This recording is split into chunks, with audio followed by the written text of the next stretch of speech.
नमस्कार, मैं रवीश कुमार। राम मंदिर के उद्घाटन को लेकर बीजेपी और आरएसएस ने अपनी पूरी ताकत झोंक दी है।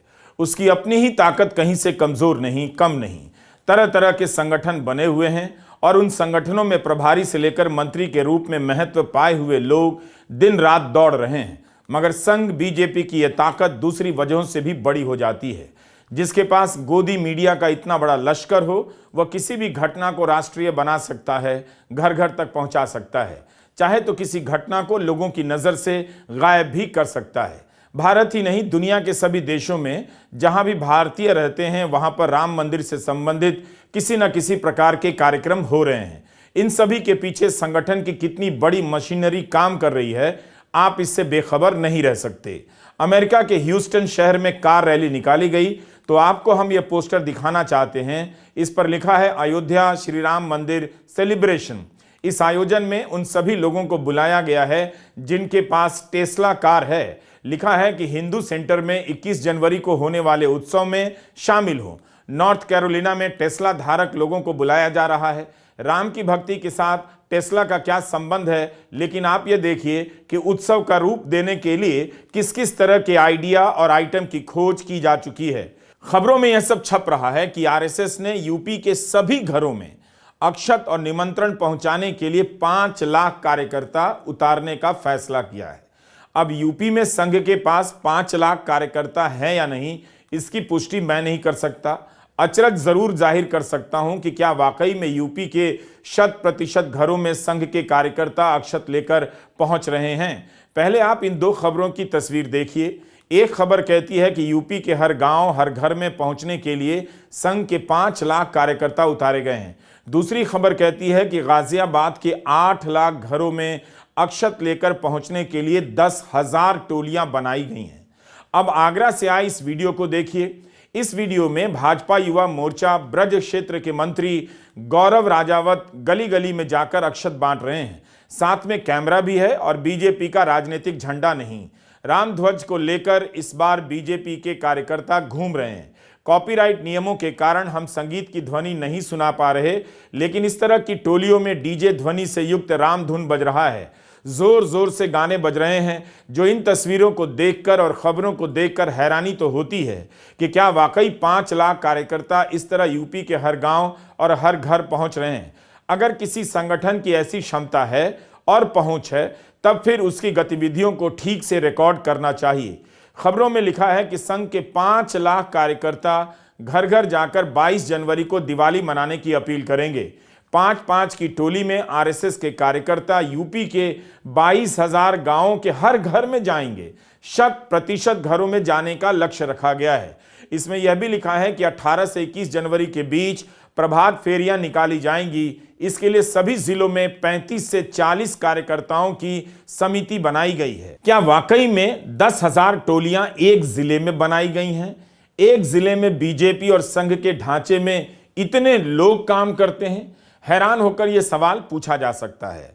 मगर आपको अंदाजा नहीं कि बीजेपी और संघ किस स्तर पर लोगों को जोड़ने का काम कर रहे हैं। इसका एक उदाहरण पूर्व कानून मंत्री रविशंकर प्रसाद के ट्वीट से देना चाहता हूं। हालांकि इस एक ट्वीट का संबंध राम मंदिर की तैयारी से नहीं है, मगर इससे पता चलता है कि बीजेपी किस तरह से व्यवसाय की खोज करती है और उसे अपने दायरे में लाने के लिए नए नए पद बनाती है। रविशंकर प्रसाद लिखते हैं और मैं पढ़ रहा हूं, आगामी 12 जनवरी को भारतीय जनता युवा मोर्चा द्वारा स्वामी विवेकानंद जी की जयंती व राष्ट्रीय युवा दिवस के अवसर पर आयोजित युवा समागम सह युवा जनप्रतिनिधि सम्मान समारोह के निमित्त बैठक में सम्मिलित हुआ। बैठक में पटना के सम्मानित शिक्षाविद, हॉस्टल संचालक, लाइब्रेरी संचालक एवं लॉज संचालक एवं छात्रों से मुलाकात हुई। लाइब्रेरी संचालक, हॉस्टल संचालक, लॉज संचालक का संबंध उन जगहों से है जहां युवा कोचिंग करते हैं, पढ़ाई करते हैं और ठहरते हैं। उन जगहों पर भी बीजेपी पहुंच गई है।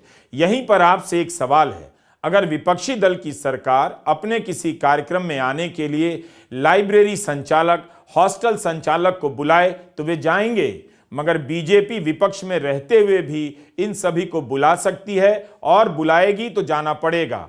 शायद ही कोई साहस कर पाए कि बुलाने पर मना कर दे।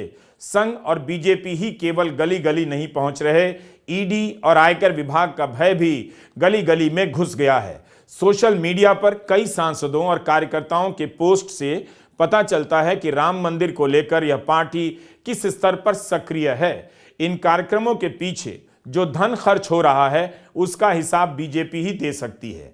अंदाजा लगाना सही नहीं होगा। इंस्टाग्राम पर तरह तरह के म्यूजिक वीडियो बनाए जा रहे हैं।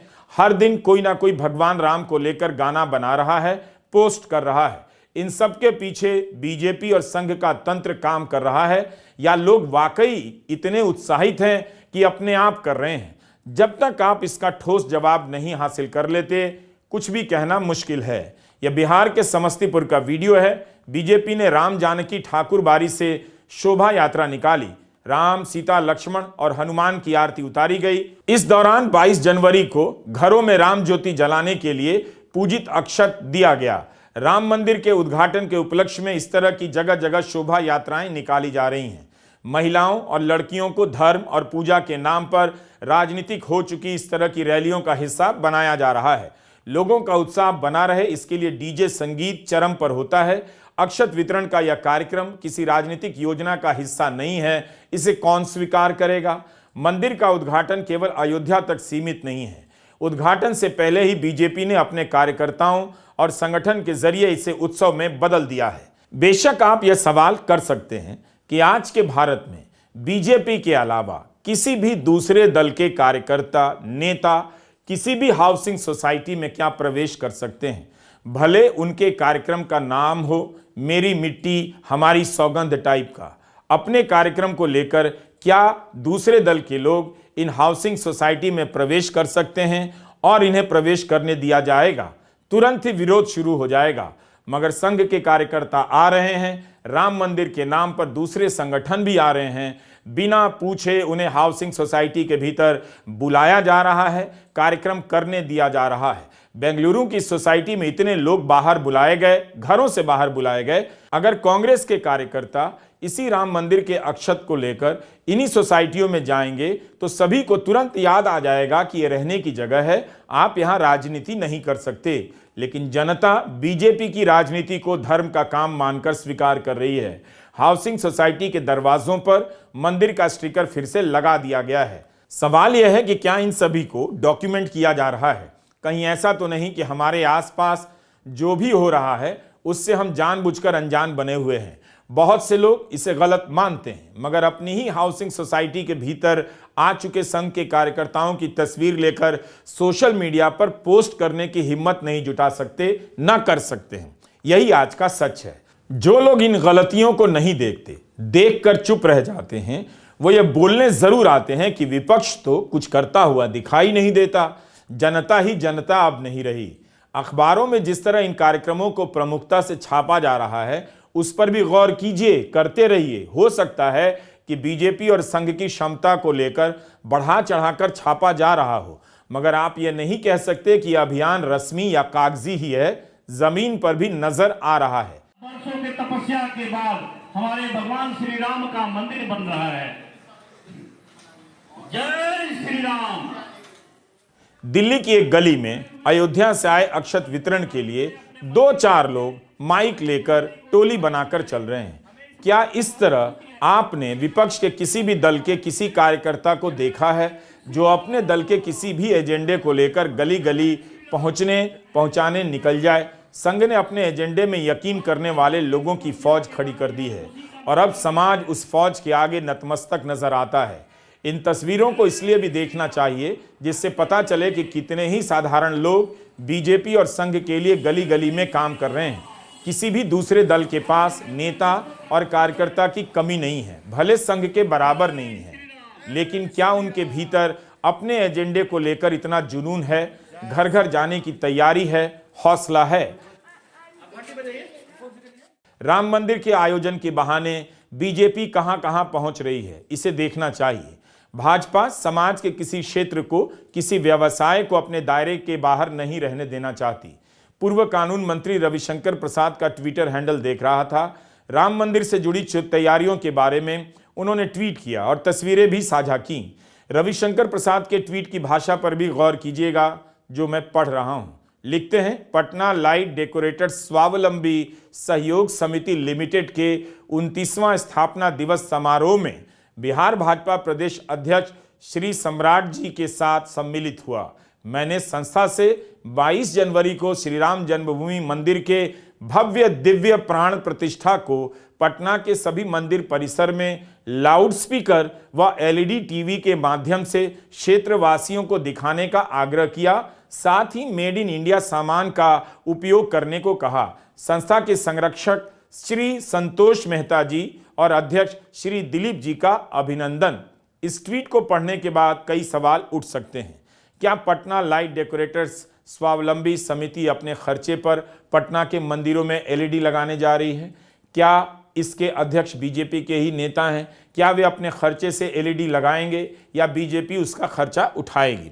इतनी मेहनत अगर बीजेपी 100 स्मार्ट सिटी की हालत दिखाने में कर दे, जगह जगह टेलीस्क्रीन लगाकर लोगों को दिखा दे, तो जनता को दिख जाए कि सरकार ने क्या कमाल किया है।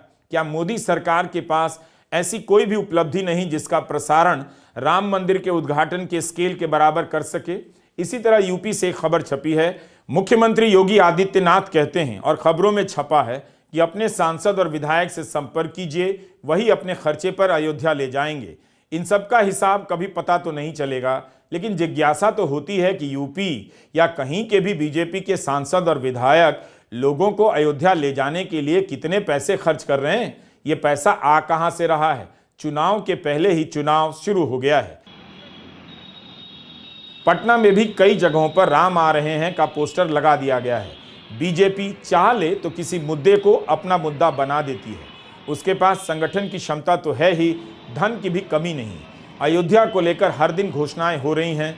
यूपी के मुख्य सचिव ने आदेश जारी किया है, 22 जनवरी के दिन स्कूल बंद रहेंगे, शराब की दुकानें बंद रहेंगी, मंदिरों में एलईडी लगेंगे और राम मंदिर के उद्घाटन का सीधा प्रसारण होगा। क्या ये सब खर्चा सरकार करने जा रही है या मंदिर अपनी तरफ से इसका इंतजाम करने जा रहे हैं? मगर ये फर्क करना मुश्किल हो जाएगा कि राम मंदिर के आयोजन से जुड़े कार्यक्रम का कौन सा हिस्सा सरकारी है, कौन सा बीजेपी का और कौन सा आम जनता का।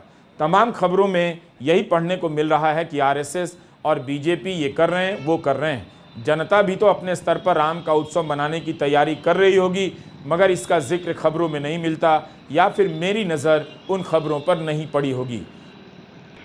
हरियाणा से भी एक खबर है, बीजेपी के नेता के हवाले से छपी है कि राज्य सरकार फरवरी के महीने में हर जिले से लोगों को अयोध्या लेकर जा रही है। इस खबर में बीजेपी के नेता ने कहा है कि जब पूरी दुनिया से लोग हवाई जहाज, रेल और अपनी गाड़ियां लेकर अयोध्या जा रहे हैं, तो कौन नहीं चाहेगा कि हरियाणा रोडवेज की बसें और वॉल्वो बसें अयोध्या जाएं।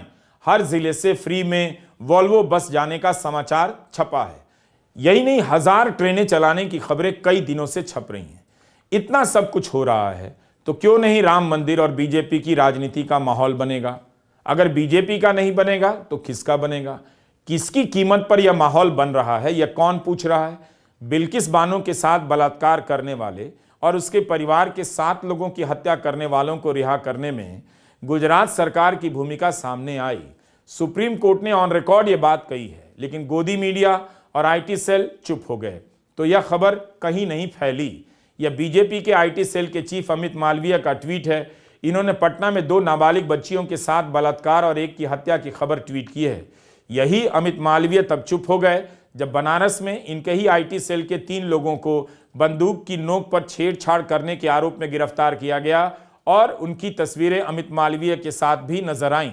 अमित मालवीय और उनका तंत्र चुप रह गया और यह खबर एक तरह से मर गई। गोदी मीडिया ने भी आक्रामक ढंग से इस खबर को हाथ नहीं लगाया और यह खबर घर घर नहीं पहुंची। केवल यह मत देखिए कि बीजेपी और संघ की ताकत जमीन पर कितनी हो गई है, यह भी देखिए कि वो इस ताकत से क्या कर रहे हैं। बीजेपी अपनी इस ताकत से अपने मुद्दों को बड़ा कर देती है, जिन मुद्दों में वह घिर जाती है उन्हें गायब कर देती है। मोदी सरकार के 10 साल होने जा रहे हैं।